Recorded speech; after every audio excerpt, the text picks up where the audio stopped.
Ameacei o juiz de denunciá-lo pela Lei de Abuso de Autoridade, artigo 36.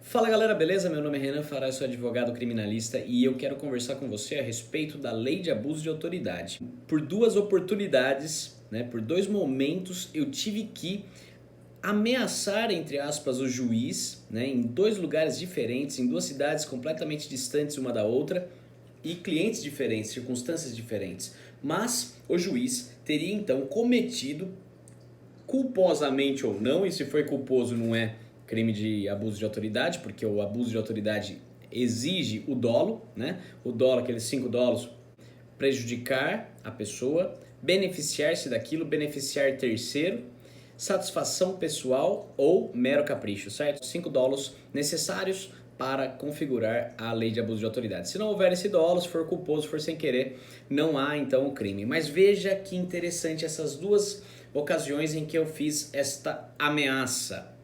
Uma delas, o meu cliente realmente perdeu a ação, E no final do processo, ele deveria então pagar. Não pagou e a gente estava em tratativas de acordo, eu com o advogado da outra parte. De repente, o advogado fez um pedido de bloqueio de penhora online e conseguiu localizar o valor total. E trata-se de uma loja de carro, onde tem um fluxo grande na contabilidade deste cliente. E o juiz incorretamente bloqueou em duas contas.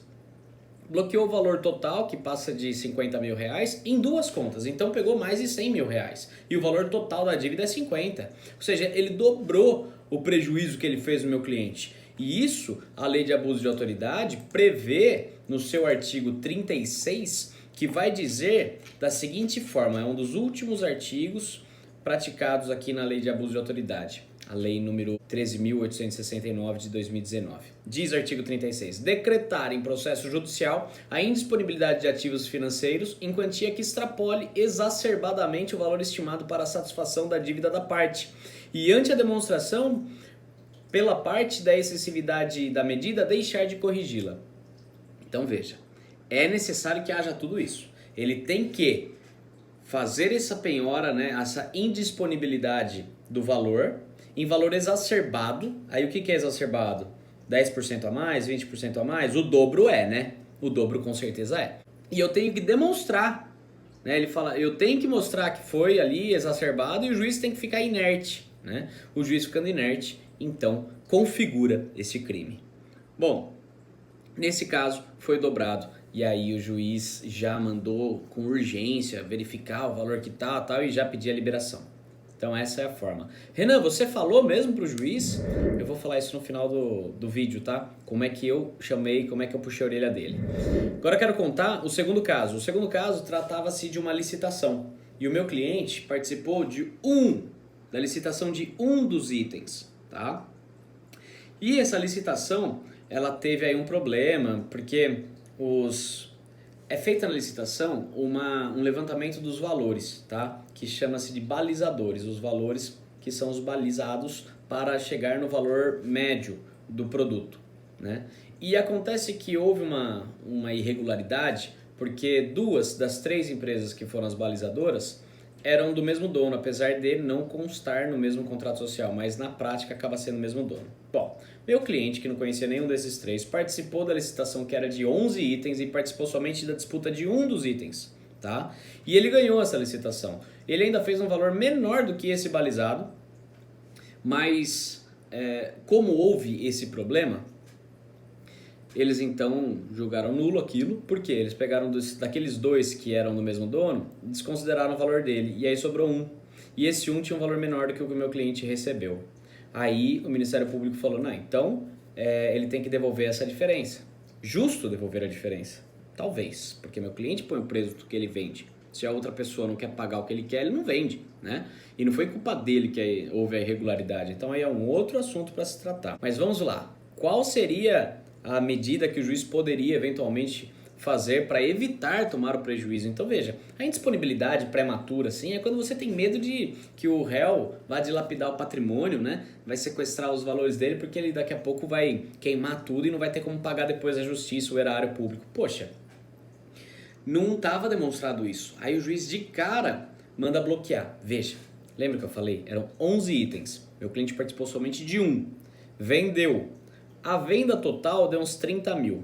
A diferença entre o valor menor balizado e os dois outros dava um total de 7 mil reais. Então, em tese, ele deve 7 mil para devolver. Eu discordo, mas se tem um valor para ser apurado aqui, é de 7 mil. O juiz bloqueou o valor dos 11 itens que estavam na licitação, que davam um valor de 190 mil.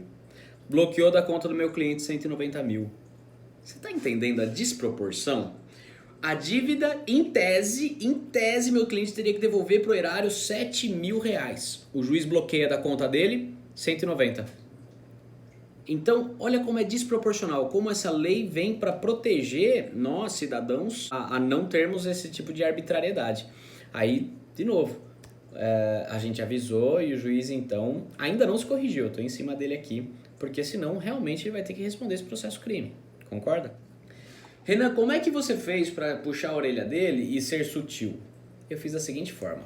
Eu vou ler como que eu escrevi aqui. Assim, requer a imediata retratação dessa medida, diminuindo para o valor de R$ 7.529,13 ou simplesmente cassando-a, para que não haja a indisponibilidade de ativos financeiros em quantia que extrapole exacerbadamente o valor estimado para a satisfação da dívida da parte e, ante a demonstração pela parte da excessividade da medida, deixar o juiz de corrigi-la. O que eu fiz aqui?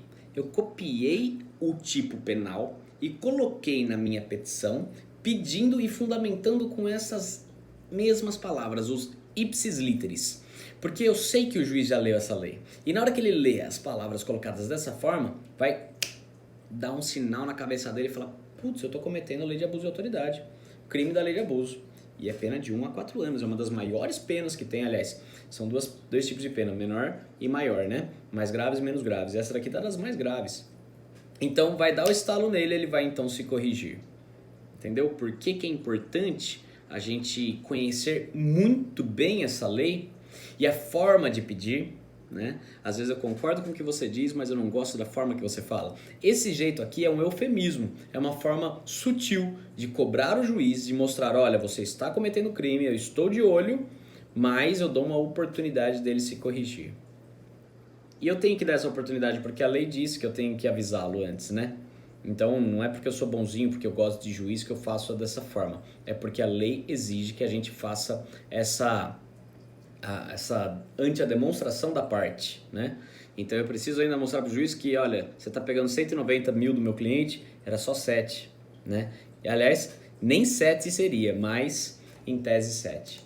Portanto, há de haver aqui essa correção.